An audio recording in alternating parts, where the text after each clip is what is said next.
Ce matin, il faut absolument que vous écoutiez le témoignage en exclusivité sur RMC de la nouvelle doyenne de l'humanité. La précédente était japonaise, mais elle vient de mourir, on l'a appris hier.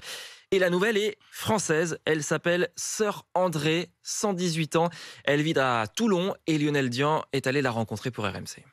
Quand on demande à Sœur André ce que cela fait d'être devenue doyenne de l'humanité, elle répond « C'est un triste honneur, parce que j'aime pas les parades. Je sens que je serais mieux au ciel et que le bon Dieu ne me veut pas. J'en suis pas fière, mais pour ma famille, j'en suis heureuse, parce que ma famille m'a dorlotée. » La famille, les enfants, en l'occurrence ses petites nièces et neveux, cela reste ses dernières grandes joies. La plus jeune, elle me saute sur les genoux. Oh tata, que je suis contente. Et pourquoi tu es contente? Eh bien parce que tu es là.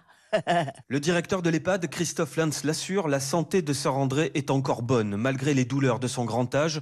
Et surtout, elle n'a pas renoncé à ses petits plaisirs. Il est 10h du matin et puis on lui dit vous avez soif ma sœur? Donc oui, elle dit oui, donnez-moi un verre de vin. Je lui dis non mais il est 10h là, on va peut-être éviter, on va vous proposer plutôt de l'eau. Et là elle va systématiquement vous dire oui mais de l'eau qui pique. Elle ne boit que de l'eau pétillante et elle boit un verre de vin tous les midis. Une force de la nature qui a quand même résisté à 2 infections au Covid ces derniers mois. Voilà, vous savez ce qu'il vous reste à faire le matin, c'est de l'eau qui pique qu'on boit, Pauline. Ah, je trouve ça merveilleux. Non, mais c'est merveilleux. Surtout, Incroyable. Hein, elle a quand même une voix qui est encore bon pied, bon oeil, quand même, presque, on pourrait dire. Non, mais je trouve c'est une très bonne pub pour cet EHPAD. On dit souvent que les EHPAD... Non, on en a dit beaucoup de mal On ces entend là le derniers temps. directeur de l'EHPAD. Honnêtement, moi, je serais lui, je serais content. Elle a passé 30 ans dans son EHPAD précédente, qui était en Savoie, et là, elle vient de passer une vingtaine d'années, ce qui fait une cinquantaine d'années en tout en EHPAD. Franchement, ça marche très bien. Non, elle est extraordinaire. Je vous raconterai toute son histoire. Mais oui, parce que nous juste aurons avant le 7 heures. portrait du jour. C'est pour ça que vous êtes si calé quand même, Nicolas. C'est vraiment un monopole franco-japonais. Ouais, Les c'est bien. personnes les plus vieilles du monde. Cocorico. C'est un coup un Français ou Et française. pardon, on a parlé de l'EHPAD, mais enfin, c'est une très Non, il y a belle beaucoup pub. d'Américaines. Très belle pub pour le vin, quand même. Ah oui. Très belle aussi. pub pour le vin. Un Et petit pour l'eau verre de qui vin. Et pour l'eau qui pique, on est bien d'accord. Et en particulier elle le pour le dit. vin.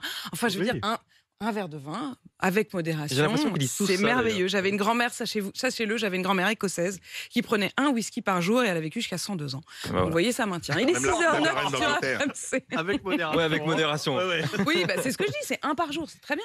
Oui. On peut pas me le reprocher. Quoi, je vais tomber sous le coup de... J'espère pas. On a dit modération. Allez, on l'a ça dit, suffit. on l'a dit.